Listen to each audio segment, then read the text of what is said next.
அனைத்து உரிமை குரல் நண்பர்களுக்கும் வணக்கம். யாருமே எதிர்பாராத விதமாக சீமான் செய்திருக்கக்கூடிய ஒரு புதிய சாதனையை பற்றி தான் இந்த வீடியோவில் நம்ம பார்க்க போகிறோம். வாங்க பார்க்கலாம். நாம் தமிழர் கட்சி அப்படின்றது ஒரு அரசியல் கட்சியாக இல்லாமல் ஒரு இயக்கமாக இருந்திருந்தால் தமிழ்நாடு முழுக்க ஒரு பெரிய ஆதரவு கிடைச்சிருக்கும் அப்படின்றதா கள நிலவரமாக இருக்குது. இது குறித்து மக்கள் கருத்து எடுத்த போது கூட மக்கள் என்ன சொல்லியிருந்தாங்க அப்படின்னா, சீமானுடைய அரசியல் கட்சி அப்படின்றது அனைத்து தரப்பு மக்களுக்காகவும் இருந்திருக்கணும், இந்த மாதிரி ஒரு தனி கட்சியாக இருந்திருக்கூடாது அப்படின்றதா மக்கள் சொல்லக்கூடிய விஷயமாக இருக்குது. இது ஒரு இயக்கமாக மட்டும் இருந்துச்சு அப்படின்னா திமுக, அதிமுக, பாஜக அப்படின்னு அந்த கட்சியில் இருக்கக்கூடிய எல்லா நிர்வாகிகளுமே சீமானோட இணைந்து வேலை செஞ்சுருப்பாங்க.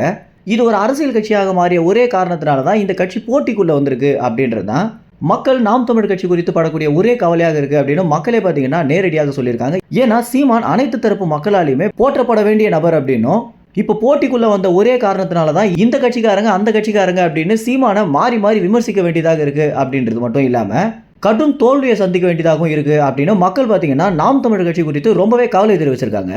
தற்போது தமிழ்நாட்டில் இருக்கக்கூடிய முன்னணி பத்திரிகை நிறுவனங்கள் பார்த்தீங்கன்னா சீமானை குறித்து ஒரு கருத்து கணிப்பு நடத்திட்டு வந்துட்டு இருக்காங்க அப்படின்றது தெரிய வந்திருக்கு. இந்த கருத்து கணிப்புடைய முதல் முக்கிய நோக்கமே என்ன அப்படின்னா, தமிழ்நாட்டுடைய முதல்வராக இருக்கக்கூடிய ஸ்டாலினுக்கு அதிக ஆளுமை இருக்கா, இல்லை மக்களின் முதல்வனாக இருக்கக்கூடிய சீமானுக்கு அதிக ஆளுமை இருக்கா அப்படின்றது குறித்து தான் இந்த ஒரு கருத்து கணிப்பு பார்த்தீங்கன்னா நடந்துட்டு இருக்கு. இதில் யாருமே எதிர்பாராத விதமாக சீமானுக்கு கிட்டத்தட்ட 60% மக்கள் பார்த்தீங்கன்னா சீமானுக்கு மட்டுமே ஆதரவு கொடுத்துருக்காங்க. ஏன்னா மக்களின் முதல்வனாக இருக்கிறதுக்கு ஒரு தனி தகுதியே வேண்டும் அப்படின்னும், எங்களுக்கு ஒரு பிரச்சனை அப்படின்னா சீமான் உடனடியாக வந்து களத்தில் நிற்பாரு அப்படின்ற நம்பிக்கை எங்களுக்கு அதிக அளவில் இருக்குது அப்படின்றத வட சென்னை மக்கள் பார்த்தீங்கன்னா ரொம்பவே ஆணித்தரமாக நம்புறாங்க அப்படின்றது அவங்க பேசக்கூடிய தகவல்கள்லேருந்தே தெரிய வருது.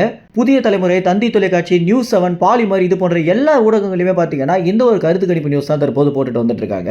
ஒரு சில காப்பிரைட்ஸ் காரணங்களால இந்த விஷயத்தை பார்த்தீங்கன்னா எங்களால் போட முடியல. இந்த வீடியோவை நீங்கள் எல்லா தொலைக்காட்சிகளுமே பார்க்க முடியும். மேலும் இந்த ஒரு தகவல் குறித்து என்ன நினைக்கிறீங்க அப்படின்னும், இந்த மாதிரி யாருமே எதிர்பாராத விதமாக சீமான் செய்திருக்கக்கூடிய ஒரு மிகப்பெரிய சாதனை குறித்து என்ன நினைக்கிறீங்க அப்படின்றதையும் உங்கள் கமெண்ட்ஸில் தெரிவிங்க. நன்றி, வணக்கம்.